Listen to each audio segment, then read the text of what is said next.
Allah'ım. Benim ailem nerede? Soyum sopum nerede?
Demek savaşmaya karar verdiniz.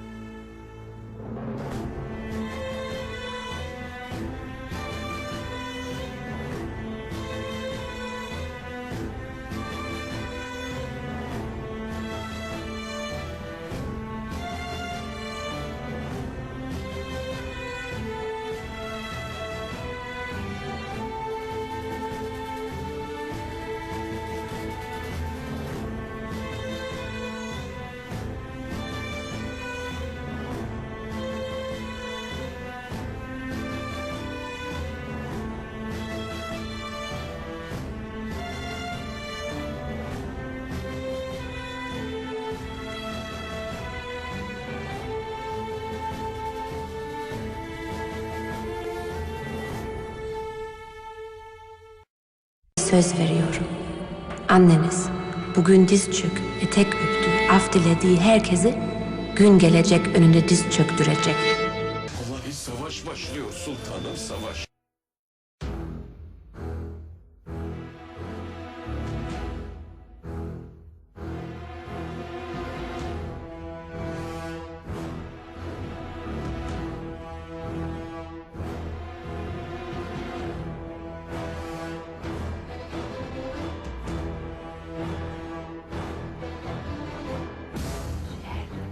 Acılar içinde. Ölmek için bana yalvarsın.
Süleyman'a aşık. Onun için savaşmak istiyorum dedi.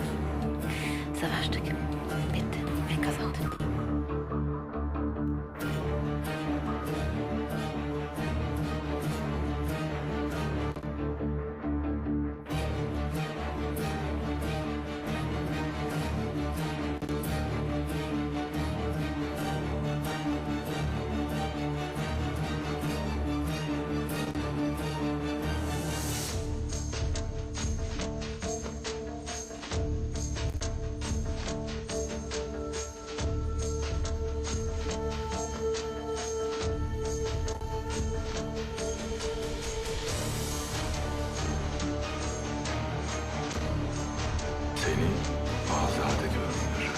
Bundan böyle hiç kimse sana köle, cariye diyemez. Bu sabah hünkârımız beni azat etti. Sizlerle eşit değilim. Bulamaz. Koskoca valide sultan bile karşınızda duramıyor. Yakında öyle bir şey olacak ki yer yerinde mi oynayacak? Ne demek bu Hürrem? Neden gelmiyorsun? Beni azat etti Süleyman. Nikah kıymadan beraber olamayız.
Ne istediysem elde etti.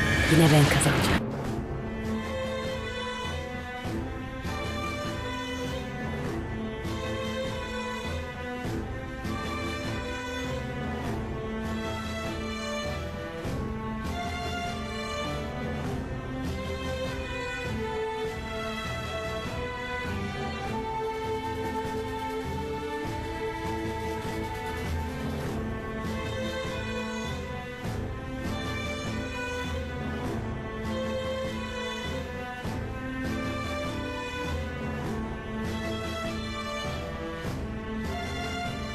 Bir sonraki hedefi İbrahim'miş. Sonra ben, Mahidevran, Mustafa. Hepinizden bir bir kurtulacakmış. O kadın ne söylediyse yaptı bugüne kadar. Ne kadar çabalasam da engel olamadım. Amaçlarına bir bir ulaştıkça daha da güçlenecek. Ne yaparsınız yapın. Kazanan ben olacağım. İstediğini elde etmek için her şeyi yapar.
Harem bir yana, dünyayı siz yöneteceksiniz.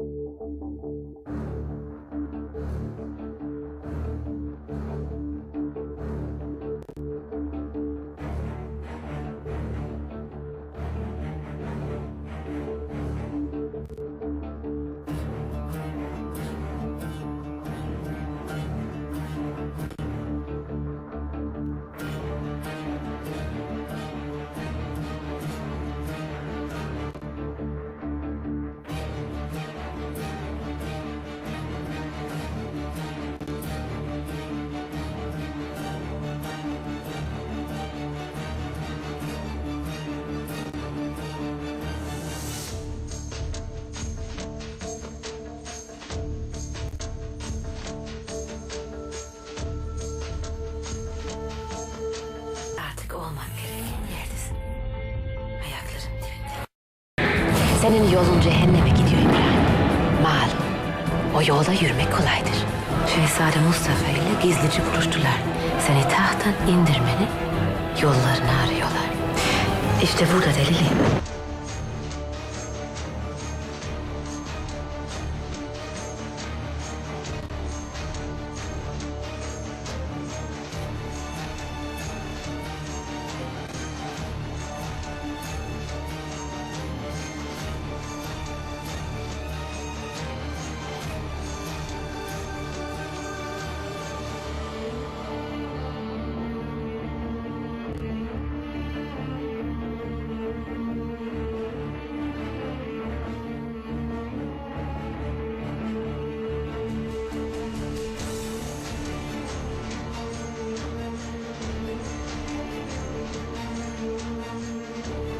Söz verdiğim gibi düşmanları bir bir bana yaptıklarının bedelini ödüyor.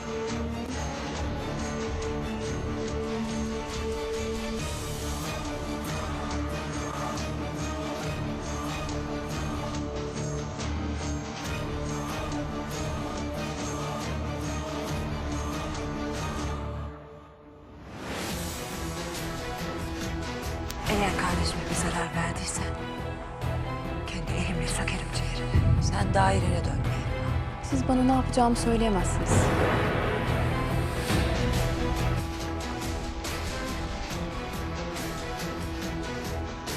Vereyim. Şah Sultan sizi hiçbir zaman sevmedi. Bunun sebebini biliyor musunuz? İbrahim Paşa. Rüstem Paşa'yı da kızınız Mihrimah Sultan Hazretleri ile nikahlarsanız bu izdivacın da çok hayırlı olacağı kanaatindeyim hünkârım.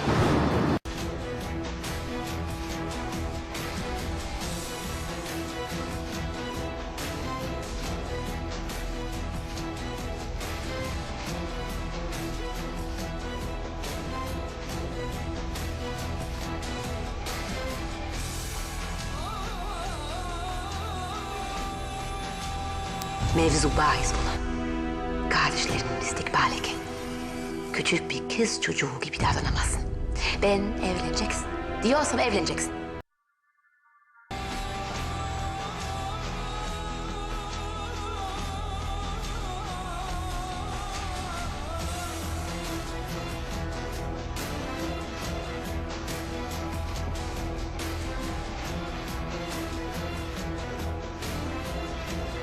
Emine Hatun tanıyorsunuz öyle değil mi?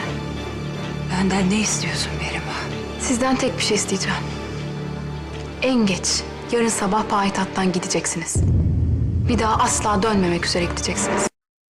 Senin Hürrem'e benzediğini söylerdi herkes. Lakin benzemekten daha fazlası.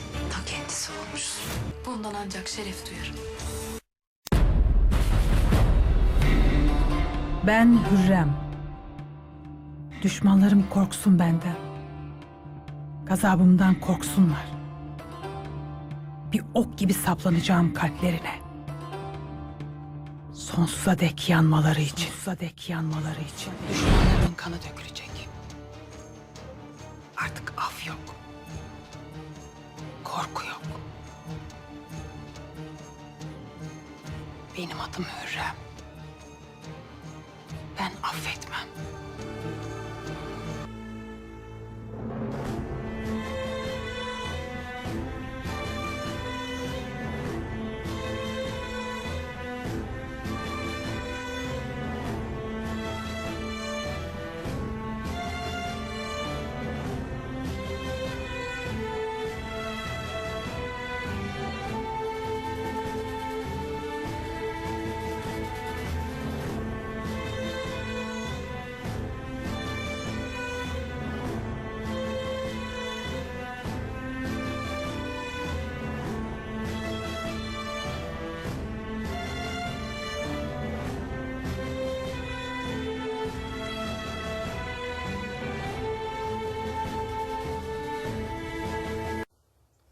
Validem siz ne düşünüyorsunuz?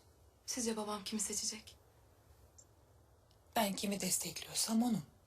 Sence hangi evladımı taht sancağına gönderebileyim Hürrem? Hangi şehzademi? Şehzadem Selim'dir. Selim Hazretlerini tayin ettiler.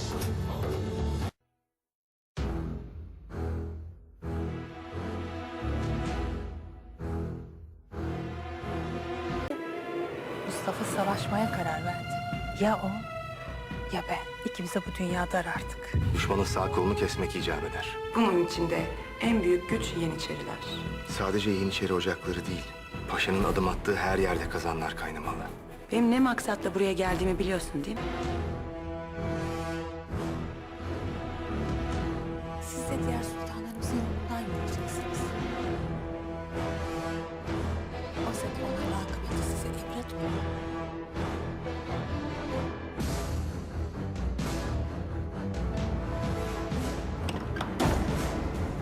Hayır.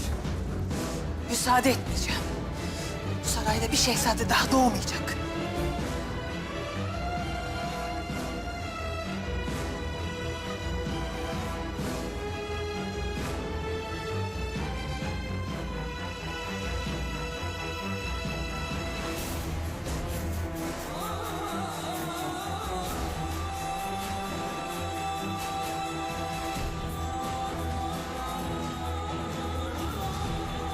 Mustafa Paşa'ya geri dönmek.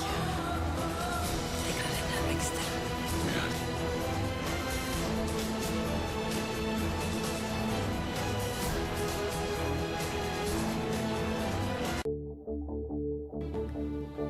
Fatma Sultan gibi onun da sonu yakın.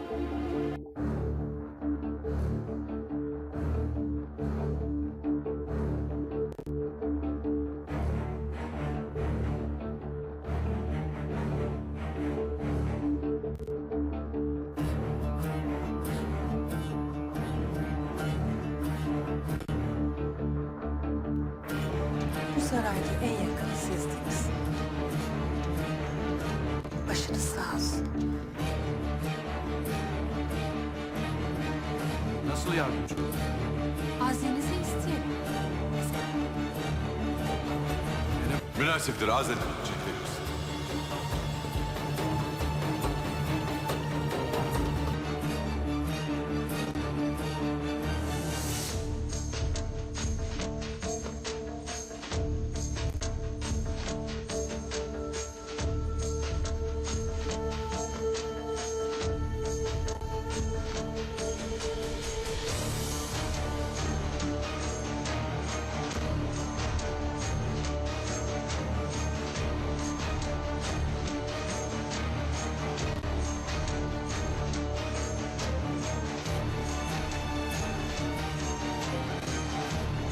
Piri Reis'in yaptıklarının cezası belli.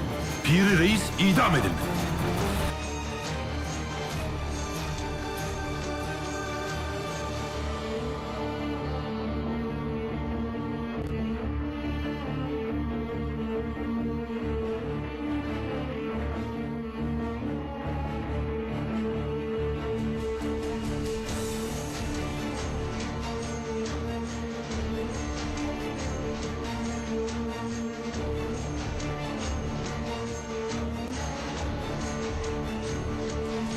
Bu hatanın bedelini canınla ödeyeceksin. Neyi bekliyoruz sultanım? Emredin, ezelin başına. Nurbanu Hatun'un vadesi doldu. Hürrem Sultan da ondan kurtulmak niyetinde.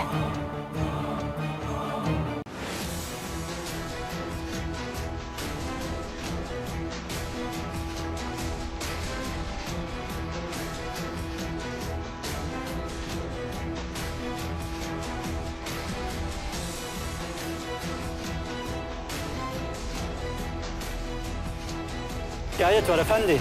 Zina yapılıyormuş bu hanede. Zina mı? Götürün şunları zindana atın. Üzerinize öyle bir çökerim ki gölgemin karanlığında yolunuzu kaybedersiniz.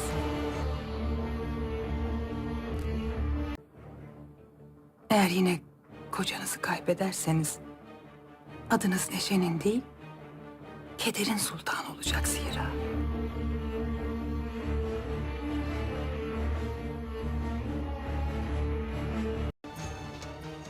Yaz kıyafetlerinizi hazırlayın sultanım. Yakında tekrar dul kalacaksınız.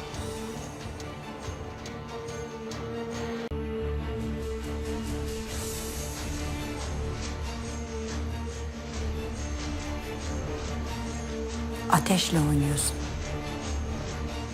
Hala anlamadınız değil mi? Ben o ateşin bizzat kendisiyim.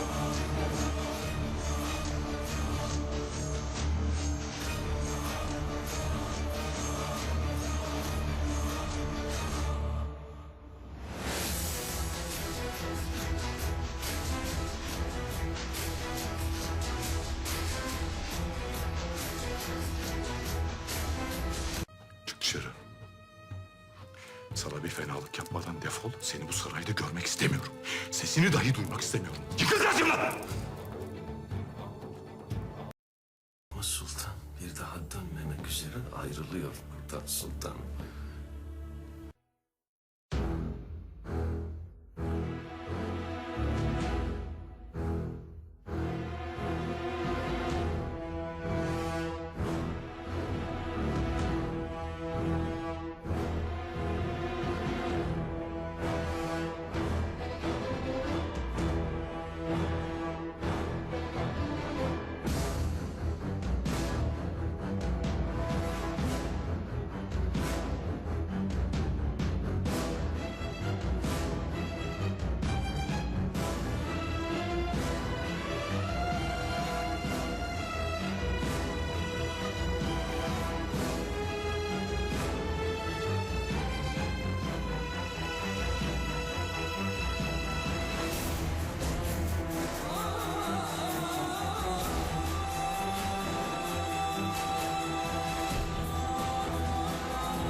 Mustafa zayıftı, öldü.